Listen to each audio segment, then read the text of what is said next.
हैं HGP, human genome project, human genome project, जिसको short में कहते हैं HGP। इसको समझते हैं ये क्या है। पहली बात तो जीनोम समझिए, जीनोम क्या है। कह सकते हैं किसी जीव के डीएनए के पूरे सेट को क्या कहते हैं, जीनोम कहते हैं। किसी जीव के डीएनए के पूरे सेट को ही हम क्या कहते हैं, जीनोम कहते हैं, या जीनों के समूह को क्या कहते हैं, जीनोम कहते हैं। जीनोम का परिभाषा क्या बोले, किसी जीव के डीएनए के पूरे सेट को जीनोम कहते हैं या जीनों के समूह को जीनोम कहते हैं। और H मीन्स होता है ह्यूमन, ह्यूमन मीन्स मानव, मानव किसे कहते हैं। अब वो आप समझ जाइए कि मानव किसे कहते हैं, इसके बारे में बताएं कि मानव क्या है। खैर मानव देखिए, मानव के बारे में क्या ही कह सकते हैं, सीधा मानव एक दो पाया जानवर है, चौपाया तो है नहीं, दो पाया ही है। मानव एक जानवर का हिस्सा है, जंतु या तो पौधा या तो जंतु है। तो मानव एक दो पाया जानवर है, जिसके कारण इस जानवरों के कारण पूरी दुनिया तबाह है। कोशिका से लेकर के सूक्ष्म जीव से लेकर के दूसरे ग्रह तक परेशान है कि ये इसका दिमाग पूरा फाक होता है इस जानवर का, जो हर चीज को खोजते रहता है। उसी पूरा फाक दिमाग का एक प्रोजेक्ट है जिसका नाम है ह्यूमन जीनोम प्रोजेक्ट। हाँ, हालांकि ये प्रोजेक्ट हम लोगों के लिए फायदेमंद रहा है। ठीक समझिए, इस प्रोजेक्ट को 1990 में स्टार्ट किया गया और 2003 में खत्म कर दिया गया। पूछा जाएगा HGP का full form, human genome project. किसी जीव के डीएनए के पूरे सेट को जीनोम कहते हैं। और ह्यूमन जीनोम प्रोजेक्ट कब शुरू हुआ, 1990 से 2003 तक चला। ठीक, इस प्रोजेक्ट में ये बस ये जानना था कि मानव का डीएनए कैसा है, उसका सीक्वेंस कैसा है, डीएनए कैसा क्या है जो हमारे शरीर में बदलाव लाता है। बाल सीधा होगा, करली होगा, गोरे होंगे, काले होंगे, लंबे होंगे, नाटे होंगे, 5 ही उंगली होगा, 10 क्यों नहीं होगा, एक गर्दन है 4 गर्दन क्यों नहीं है।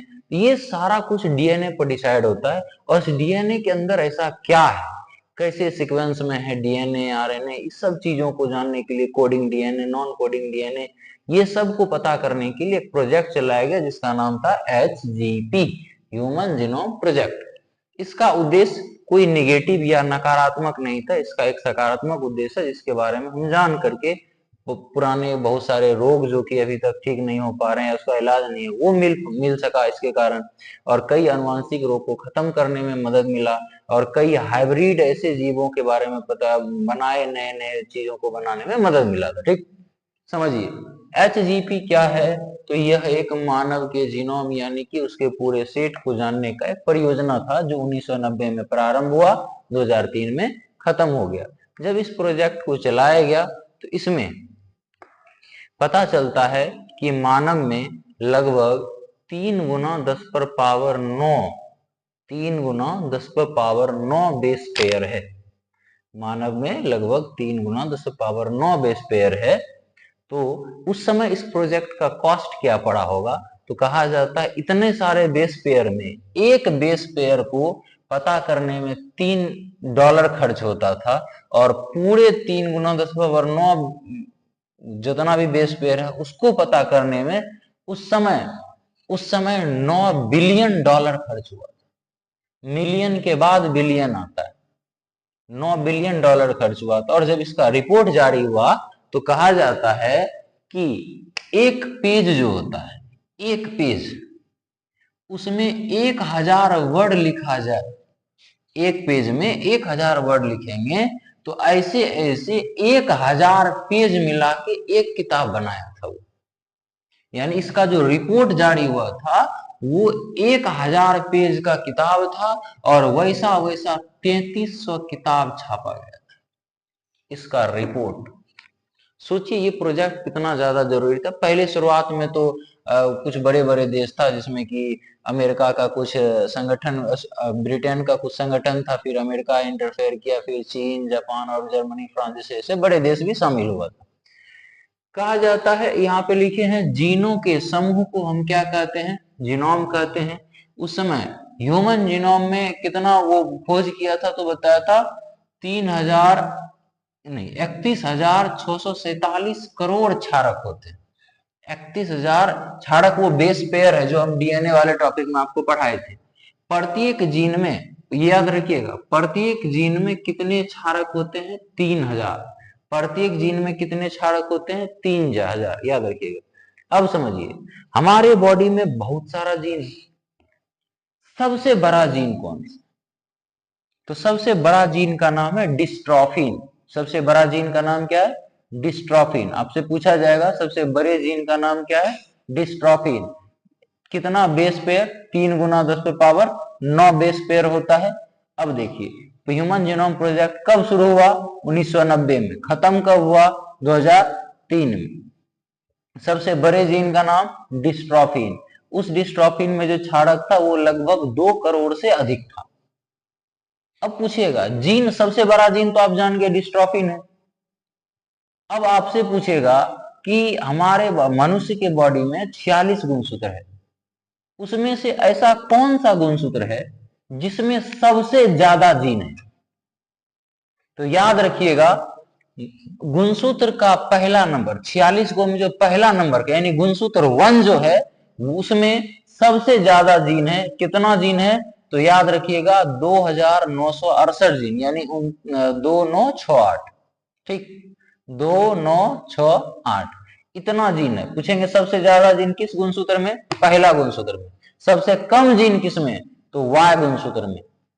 टोटल 46 को, जिसमें एक एक्स और वाई भी रहता है, तो सबसे ज्यादा गुणसूत्र एक में, सबसे कम गुणसूत्र वाई में होता है। सॉरी, गुणसूत्र बोल रहे हैं, सबसे कम जीन वाई गुणसूत्र में, सबसे अधिक जीन पहला गुणसूत्र में होता है। और पहला गुणसूत्र में कितना जीन? तो 2968। और वाई में कितना जीन? तो 231। वाई में कितना जीन? 231। याद रखिएगा, प्रत्येक जीन में कितना हजार बेस पेयर होता है? प्रत्येक बेस पेयर नहीं, क्षारक होता है 3000। सबसे बड़ा जीन डिस्ट्रोफिन, 2 करोड़ से ज्यादा होता है क्षारक इसमें भी। कुल जीन की संख्या अनुमानित, देखिए वो अनुमानित बहुत ज्यादा लगाया था, 80,000 से भी प्लस का अनुमान लगाया था उस समय की होना चाहिए इतना जीन। लेकिन जब लगभग में आया वो प्रोजेक्ट के बाद तो कितना जीन था? 30,000। तो पूछेंगे एक जो कुल जीन की संख्या लगभग कितना था? 30,000। और उसमें भी 99.9% सब मानव का मैच करता है। हमारा, आपका, सबका सीक्वेंस 99.9% मैच करता है। 0.1% क्या है? डिफरेंस। तो 99.9% सभी व्यक्तियों में मिलने वाले न्यूक्लियोटाइड क्षारक क्या होते हैं? एक समान। ये क्वेश्चन पूछेगा आपसे। कौन कौन क्वेश्चन इससे पूछी जाती है? तो पहला, सबसे ज्यादा जीन किस गुणसूत्र में? एक में। सबसे कम जीन किस गुणसूत्र में? वाई में।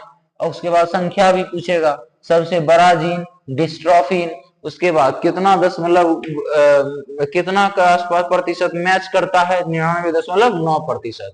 कितना नहीं करता है? 0.1%। ठीक, इस प्रोजेक्ट को क्या कहते हैं? HGP। इसका उद्देश्य क्या था? तो इसका उद्देश्य था नए नए जीवों के अनुक्रम को पहचानना, और जो का ELSI, ई का मतलब होता है एथिकल, एल का मतलब होता है लॉजिकल, एस का मतलब होता है सोशल, आई का मतलब होता है इशू, यानी कि नैतिकता और सामाजिक सामाजिक जो विचार वो रहा होगा, इशू जितना रहता है उसको सॉल्व करने में इससे इसका मदद मिल जाता है। उसके बाद HGP एक ऐसा प्रोजेक्ट था जो अभी तक उसका उपयोग आता है, क्योंकि उस समय का रिपोर्ट ही तो बहुत कुछ बता दिया जीनोम के बारे में कि क्यों कैसे होता है। इसके रिपोर्ट को पता कैसे किया गया? तो पहले क्या करना है कि किसी एक कोशिका को लेना है। कोशिका के केंद्रक में क्या होता है? DNA। उस DNA को आइसोलेट करना है, यानी कि उस कोशिका से, केंद्रक से DNA को बाहर करना है। फिर उस DNA को फ्रेगमेंट यानी कि टुकड़े में बांटना है। फिर उसको किसी होस्ट के साथ क्लोन बना करके उस पर अध्ययन करना था। तो वो अध्ययन किया था, उसके बाद ये प्रोजेक्ट सफल हुआ था। और इस प्रोजेक्ट से मेन जो मुख्य मुख्य बातें हैं, इसमें भी बहुत सारी चीजें होती है, तो आप इसका एग्जाम नजदीक आ रहा है, तो अब हम जब भी वीडियो बनाएंगे तो इसके लास्ट में आपको कुछ सारा क्वेश्चन पूछ लेंगे। यदि आपको पता है तो आप कमेंट करें, नहीं तो हम उसका आंसर भी बता देंगे। और यदि आपको नहीं पता तो वो लिखिएगा, जितना इंपॉर्टेंट है वो सब हम बोलते जाएंगे। जैसे कि एक पुस्तक है जिसका नाम है origin of the species. Origin of the species यानी कि जातियों का उद्भव। ये किताब कौन लिखा था? तो डार्विन लिखा था। ये किताब कौन लिखा था? डार्विन। लेकिन यहीं पर होगा ओरिजिन ऑफ द लाइफ, तब डार्विन नहीं, तब Oparin. Origin of the life के लेखक कौन होगा? लेखक नहीं, वो जो बुक लिखे होंगे वो कौन होगा? डार्विन। अब समझिए, अब अगला क्वेश्चन ये है कि प्राकृतिक चयनवाद का सिद्धांत कौन दिया था? डार्विन। प्राकृतिक चयनवाद का सिद्धांत कौन दिया था? डार्विन। उसके बाद लक्षणों के वंशागति का सिद्धांत, लक्षणों के वंशागति का सिद्धांत कौन दिया था? याद रखिएगा, लमार्क दिया था। लक्षणों के वंशागति का सिद्धांत कौन दिया था? लमार्क दिया था। उसके बाद पूछता है सरीसृप जो रेंगता है, सरीसृप जो उड़ता है, पक्षी, इस दोनों के बीच का कनेक्टिंग लिंक, योजक कड़ी जिसको कहते हैं हिंदी में, कौन है? तो याद रखिएगा आर्कियोप्टेरिक्स। सरीसृप और पक्षी के बीच का योजक कड़ी कौन है? आर्कियोप्टेरिक्स। कनेक्टिंग लिंक, योजक कड़ी क्या है? जैसे कि माता पिता के बीच का कनेक्टिंग लिंक आप है, कि उन दोनों के बीच एक रिलेशन, इसका प्रमाण आप है कि बच्चे का जन्म हो गया तो रिलेशन बना है उनके। तो ये कनेक्टिंग लिंक होता है दोनों के बीच। जैसे कि अभी मान लीजिए झगड़ा उगड़ा हो गया, तो इस दोनों के अब नहीं रहना, सब अपना अपना रास्ता नापो। फिर छठुआ रोने लगेगा, चिल्लाने लगेगा, तब याद, अच्छा कनेक्टिंग लिंक, इसको कहाँ छोड़ेंगे, चलो कोई ना, सलाह वल्लाह करके रह जाओ। अब वही नया नया शादी ब्याह हुआ है, कनेक्टिंग लिंक नहीं है तो नहीं झगड़ा हो, मैं उठ उसके उनने और उसके उनने चला जाएगा। कनेक्टिंग लिंक का मतलब ही होता है कि दो जीवों के बीच का कनेक्टिंग, ऐसा कोई प्रमाण हो जो उस दोनों के बीच का साक्ष्य बनता है। तो सरीसृप से पक्षी बना है, इसका प्रमाण मिला था जीवाश्म के रूप में, जिसको हम आर्कियोप्टेरिक्स कहते हैं। इसीलिए क्वेश्चन भी पूछा जाता है सरीसृप और पक्षी के बीच का कनेक्टिंग लिंक क्या है? तो क्या बोलिएगा? आर्कियोप्टेरिक्स बोलिएगा, याद रखिएगा। उसके बाद